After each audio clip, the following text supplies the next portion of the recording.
Yeah, we're hoping to get more details, Mark. We don't really have a lot officially from authorities right now. There are a lot of rumors. There are a lot of people saying this happened or that happened. But right now, authorities are sticking with 11 people wounded, a sheriff's deputy among them, and not providing much more information than that. So we are looking for answers here at this press conference. When it does begin, the Ventura County Sheriff expected to be conducting that press conference, and he should have more answers for us.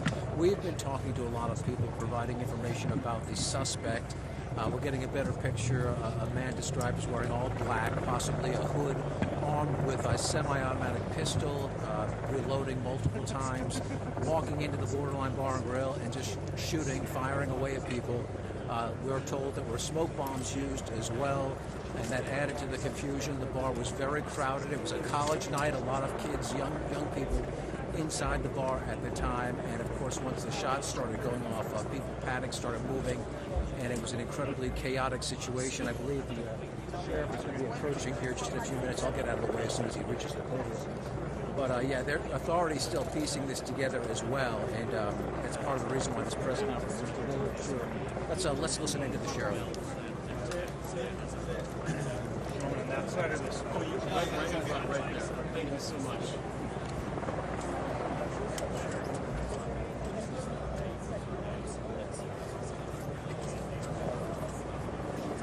You can strap the tripod, sir, if you need to. Thank you. You get right over here. Okay. So, to provide you with the latest information on this incident, I want to introduce on my left Sheriff Jeff Dean. Excuse me.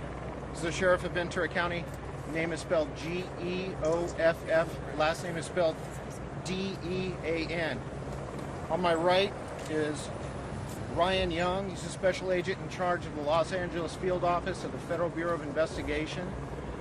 His name is spelled Ryan. Last name is Young. Also on my right is LD Maples. He's the chief of the Coastal Division of the California Highway Patrol. First name is spelled LD. Last name Maples, Maples. So right now I'm going to hand it over to Sheriff Dean to give you the latest. Good morning. You're all experienced reporters, and you understand this is a dynamic, ongoing investigation in a tragic situation. So I'll go through the details. I'll share with you everything I have, and we'll answer all the questions you may have. Our partners from the FBI and the Highway Patrol will also answer any additional questions you might have. Tonight at 11:20 p.m., Sheriff's 911 received multiple calls of shots being fired at the Borderline Bar and Grill in Thousand Oaks. Our first sheriff's unit arrived on scene. 3 minutes later, there was also 2 Highway Patrol officers on scene who had been on a local traffic stop and heard the traffic and responded right away. Approximately 3 minutes later, a Highway Patrol officer and a sheriff's sergeant made entry into the Borderline because they heard shots being fired and felt there might be additional victims inside. Upon going through the front door, the sheriff's sergeant was struck multiple times with gunfire. The Highway Patrol officer stepped back and secured the perimeter until additional units arrived, and he rescued the sheriff's sergeant out of the line of gunfire. When additional units arrived, including SWAT personnel, agencies from the Oxnard Police Department, the Simi Valley Police Department, the Ventura Police Department, and additional officers from the Highway Patrol, they made entry into the Borderline Bar and Grill. They found 11 victims that had been killed. The suspect, who we believe was the only suspect, was dead inside. And there were multiple other victims of different levels of injury inside that were rescued from the scene and taken to local hospitals. In addition to the victims inside, and the numbers are upwards of 10 to 12, additional victims with minor injuries fled the scene on their own and took themselves to local hospitals. We have not identified the suspect yet. Our partners from the FBI were on scene almost immediately to help us with the identification process and with crime scene processing. We have no idea if there is a terrorism link to this event or not. As you know, these are ongoing investigations, and that information will come out as soon as we're able to determine exactly who the suspect was and what motive he might have had for this horrific event. I'd be happy to answer any questions you might have. How's your sergeant doing?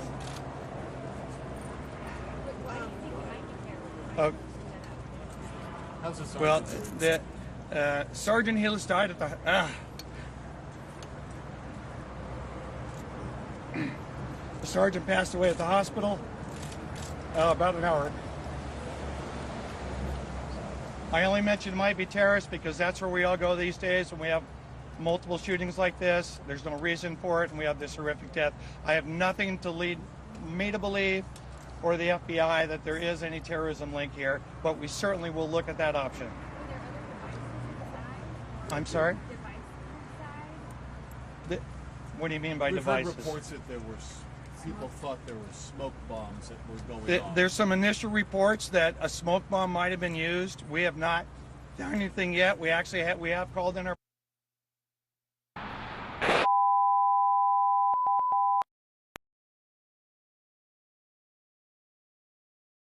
Do you think if they're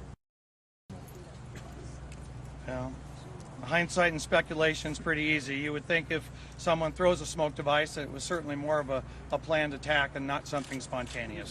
Sergeant, how long was he on the force? Anything about him? Sergeant Hillis was on the force for 29 years, was looking to retire in the next year or so. He was a Moore Park resident and is survived by his wife and his son. What's his first name? Ron Hillis, H-E-L-U-S. what kind of weapon was Well, the question is, Thousand Oaks, the Safe Committee, what do I make of this? I make it that it's a horrific incident. It's part of the horrors that are happening in our country and everywhere, and I think it's impossible to put any logic or any sense to the senseless. Sheriff, How did did the the suspect suspect shoot it die? out Yeah. with officers, or did he take his own life? Do we know what Well, happened? when the officers made entry, the suspect was already deceased. Was he included in the killing? There were 11 victims. I will not count the suspect as a victim. The suspect, and then Sergeant Hillis. So 11 victims. 12. 11 victims. The suspect, 12, and Sergeant Hillis makes 13. No, we have not. What about the weapon? Was this a semi-automatic? Find the weapon? We have not found any type of assault rifle inside the location. The only weapon we have found that we believe was used was a handgun, but it's still early on and we haven't gone through the scene in detail yet. Sheriff, do you believe the gunman died of his own hand? It would appear that way, but it's certainly well too early to know if he actually did take his own life. Well, certainly, we have to wait for the medical examiner to get here. We have to do family notification, so candidly, it'll be hours and hours. Do you know if the suspect had visited this bar before? Has anybody said it? We don't know anything about the suspect. We haven't talked to anybody that had any contact with him Do you know prior. if he lived here? I actually have no idea who he is. We don't know anything about him yet. What about the ages of the victims? The ages of the victims, can you tell us that they were young? I actually don't know what the ages were. It is a nightclub, so I would, speculate they were probably in the 21 to 26-year-old age group. Can you talk about if active shooter training played a role in the sergeant, going in and trying to confront the suspect immediately? There's no doubt that the change in how we handle active shooters played a role. Sergeant Hillis and the High Patrol Officer first on scene, they knew they had to take action, and they went in and did what they had to do.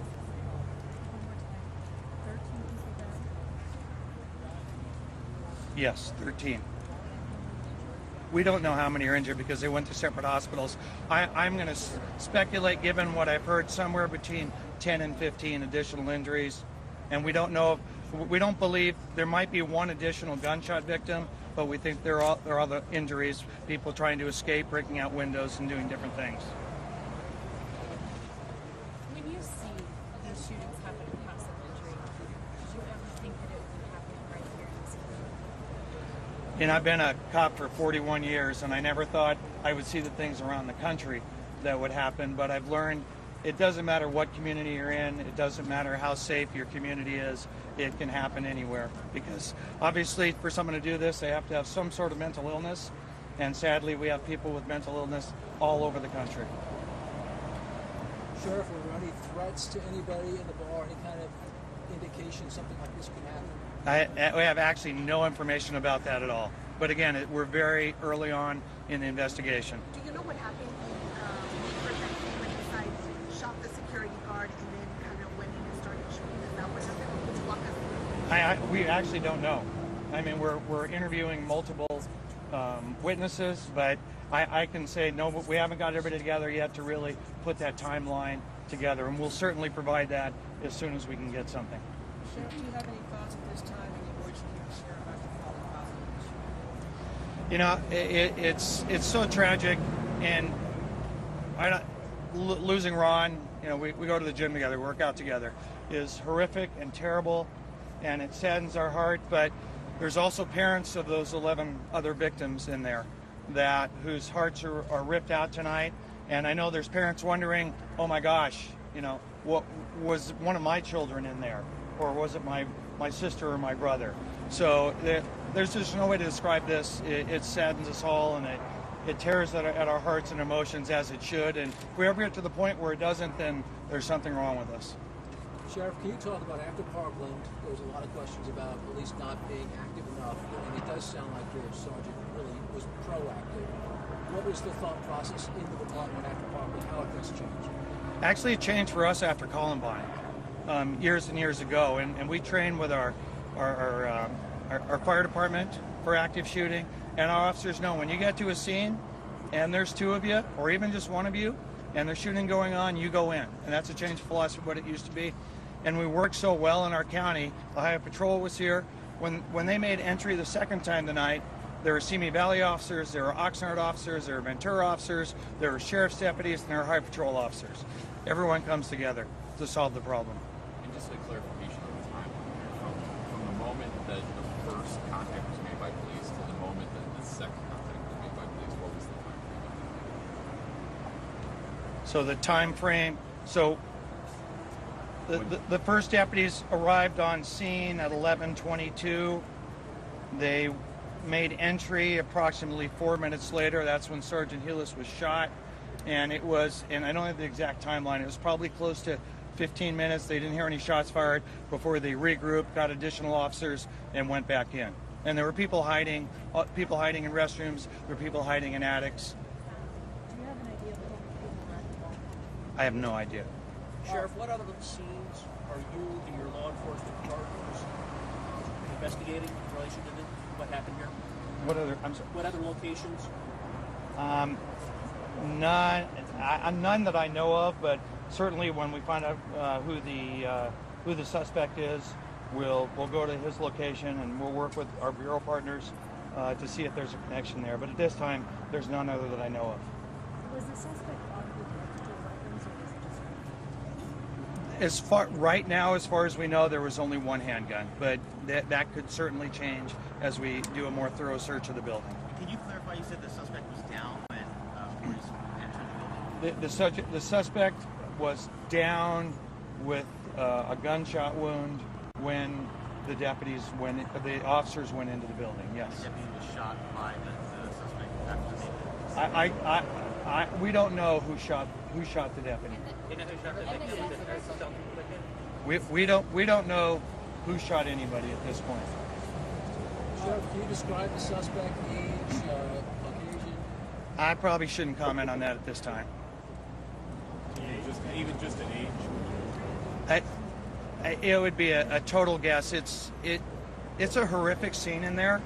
There is blood everywhere, and the suspect is part of that. And I didn't want to get that close and disturb the scene and possibly jeopardize the investigation. Based on like people who trapped inside, can you talk about what say they were? I'm sorry, I can't hear you. Did the witnesses say they were trapped inside, or like, I mean, what was their reaction to this crime? They're being interviewed by our by our investigators. I honestly don't know exactly what they said at this point. I wanted to get that information as soon as I could to you, and we'll continue to follow up. The killer's sentence. I have no idea what happened inside there. Is this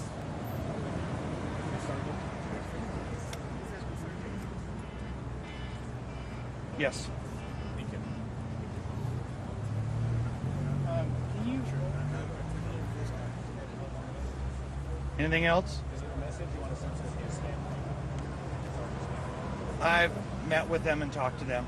I mean, spent time. I made sure I talked to them before we released the name. When can we get another update with everything that's going on?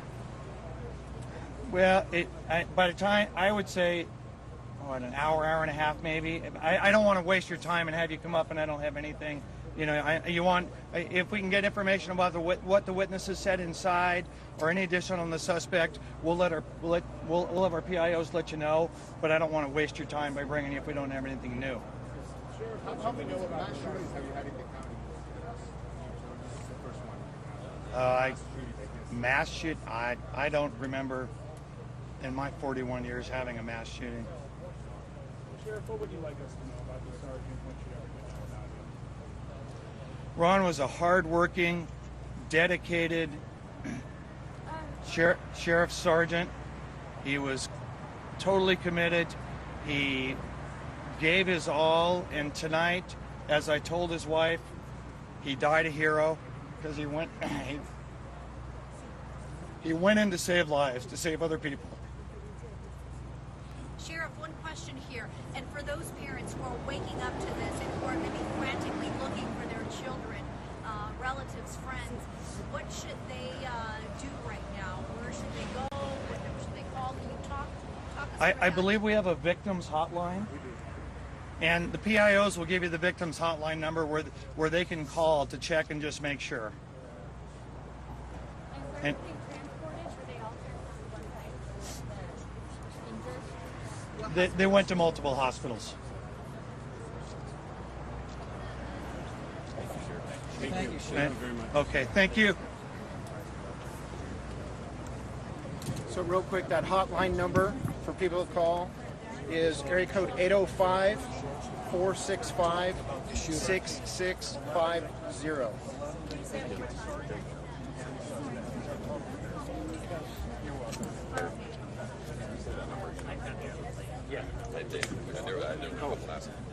That number again is area code 805-465-6650. One more time. 805-465-6650. Thank you.